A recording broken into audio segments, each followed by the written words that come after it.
हरे कृष्णा। हरि भक्ति विलास के 12वें अध्याय में कहा गया है, संसार सर्पदष्टानां नराणां पाप कर्मणां एकादशी उपवासेन सद्य एवं सुखम भवेत्। अर्थात संसार रूपी सर्पदष्ट पापी मनुष्य समूह जब एकादशी के उपवास का पालन करते हैं तो वे तुरंत सुखी हो जाते हैं। एकादशी तिथि परम भगवान पुरुषोत्तम को अत्यंत प्रिय है और इस दिन जो भी व्यक्ति उपवास करता है या इस व्रत का श्रद्धा और निष्ठा पूर्वक पालन करता है उसके पूर्व जन्म के सभी पापों का नाश हो जाता है और उसे परम उच्च आध्यात्मिक गति भी प्राप्त होती है। ऐसी ही परम मंगलकारी एकादशी तिथि यानी पापांकुशा एकादशी जो कि प्रत्येक वर्ष अश्विन मास के शुक्ल पक्ष में आती है। चातुर्मास के पवित्र समय में आने वाली ये एकादशी मनुष्य के सहस्त्र जन्मों के पापों के सुमेरु को नष्ट कर देती है। इस भौतिक जगत में हर प्रकार के सुख समृद्धि प्रदान करती है और मृत्यु के बाद मनुष्य को आध्यात्मिक जगत की प्राप्ति करवाती है। मनुष्य अपने जीवन काल के दौरान प्रत्येक क्षण अनेक पाप और पुण्य कर्म करता है और इसी पाप और पुण्य के फल स्वरूप उसे सुख और दुख भोगना पड़ता है। मनुष्य के जीवन में होने वाली अच्छी या बुरी घटना उसके स्वयं के पूर्व या वर्तमान जीवन के कर्मों का फल होती है और इस प्रकार जीवात्मा अनंत काल तक इस जीवन और मृत्यु के चक्र में विचरण करती रहती है। लेकिन इस जीवन मृत्यु और पाप पुण्य के चक्र से सदा के लिए मुक्त कैसे हुआ जाए? तो उत्तर सरल है, परम भगवान श्री कृष्ण की शरण लेकर। जब भी कोई जीवात्मा भगवान को समर्पित जीवन जीता है या फिर भगवान की सेवा के लिए कोई कार्य करता है तो फिर उसे इस कर्मों के प्रभाव में नहीं फंसना पड़ता और श्री कृष्ण को समर्पित जीवन में एकादशी व्रत भी आता है। जी हाँ, यही एक ऐसा व्रत है जो परम भगवान श्री कृष्ण की प्रसन्नता के लिए किया जाता है। बाकी अनेक व्रतों के पीछे भौतिक सुख सुविधा प्राप्त करने की लालसा रहती है, लेकिन एकादशी तिथि शुद्ध रूप से परम भगवान की प्रसन्नता के लिए ही होती है। उसका लक्ष्य भगवान की शुद्ध भक्तिमय सेवा की याचना करना और भगवान को प्रसन्न करना ही होता है। हाँ, इस एकादशी के फल स्वरूप मनुष्य को भौतिक सुख समृद्धि प्राप्त अवश्य होते हैं, लेकिन वे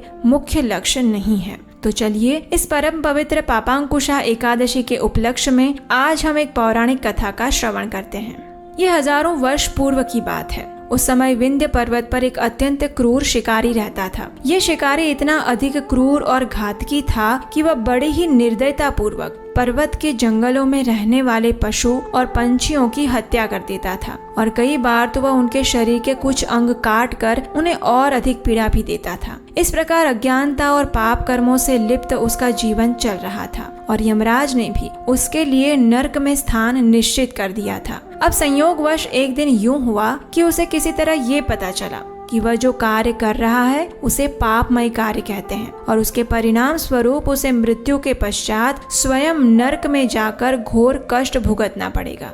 अब देखिए, कष्ट भुगतना किसे अच्छा लगता है? तो बस ये पता चलने पर शिकारी भी घबरा गया। अब उसे डर लगने लगा क्योंकि नरक का नाम सुनते ही लोग भयभीत हो जाते हैं, तो वहाँ जाकर कष्ट भुगतना पड़े फिर तो कहना ही क्या।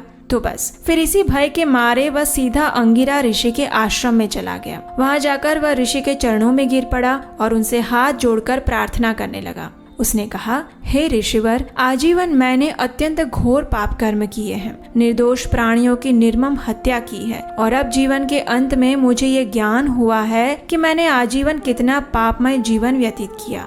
हे ऋषिवर, पाप कर्मों की सजा स्वरूप नरक के विषय में सोचकर मैं अब अत्यंत भयभीत हो चुका हूँ। कृपया आप मुझे इन पापों से मुक्त होने का कोई मार्ग दिखाएं। आप तो त्रिकालज्ञ हैं, कृपया मेरी सहायता करें प्रभु।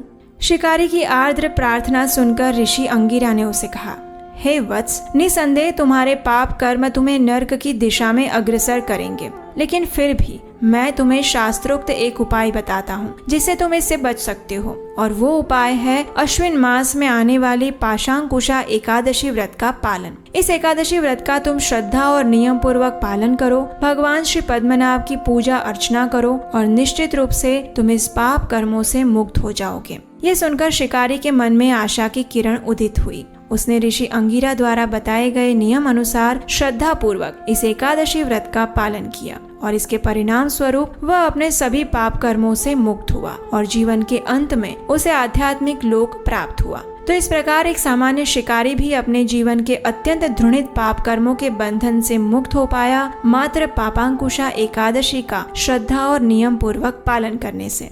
इस एकादशी का महत्व बताते हुए एक समय भगवान श्री कृष्ण ने युधिष्ठिर महाराज से कहा, हे पांडव ज्येष्ठ, इस पृथ्वी पर भगवान श्री हरि के पवित्र नामों का उच्चारण मात्र करने से व्यक्ति को समस्त तीर्थों का फल प्राप्त होता है और ये नाम उच्चारण यदि एकादशी के दिन किया जाए फिर तो उसे कभी भी यमलोक के दर्शन नहीं करने पड़ते। इतना ही नहीं, मनुष्य 100 अश्वमेघ यज्ञ और 100 राजसूय यज्ञ करता है तब जाकर उसे जो पुण्य फल प्राप्त होता है उसकी तुलना पाशांकुशा एकादशी से अर्जित पुण्य फल के 16वें भाग से भी नहीं की जा सकती। इतनी पुण्य फल प्रदान करने वाली है ये एकादशी। जब तक व्यक्ति भगवान पद्मनाभ के इस पवित्र दिन पर एकादशी व्रत का पालन नहीं करता तब तक वह पापमय रहता है और उसके पूर्व जन्म के पाप उसका पीछा नहीं छोड़ते। जो व्यक्ति इस एकादशी का नियम पूर्वक पालन करता है, रात्रि में जागरण, कृष्ण कथा का श्रवण, कीर्तन और सेवा करता है, उसे भगवान श्री विष्णु के परम धाम की प्राप्ति होती है।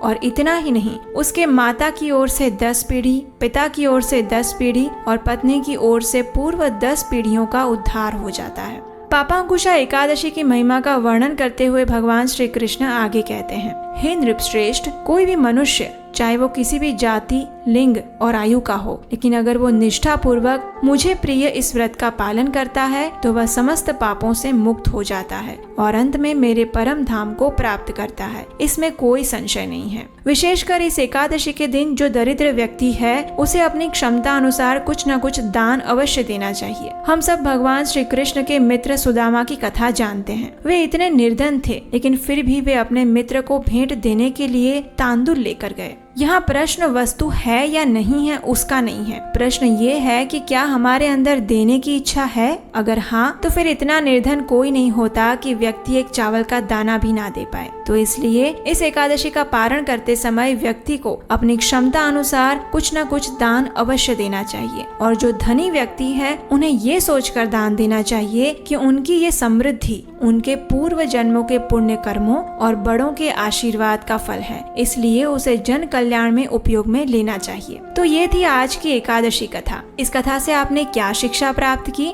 ये हमें आज नीचे कमेंट बॉक्स में लिखकर जरूर बताइएगा। और अगर आप इस चैनल पर पहली बार आए हैं और अभी तक आपने इस चैनल को सब्सक्राइब नहीं किया तो जल्दी से नीचे सब्सक्राइब बटन पर क्लिक करिए और नोटिफिकेशन ऑन कर लीजिए, क्योंकि हम इस चैनल पर ऐसे ही वैदिक ग्रंथों से प्रमाणभूत कथाएं निरंतर लेकर आते रहते हैं और वो भी बिना किसी काल्पनिक मिश्रण और मिलावट के। तो अगर आप भी अपने सनातन धर्म की शिक्षाओं को यथारूप में सुनना और जानना चाहते हैं तो इस चैनल को सब्सक्राइब करना मत भूलिएगा।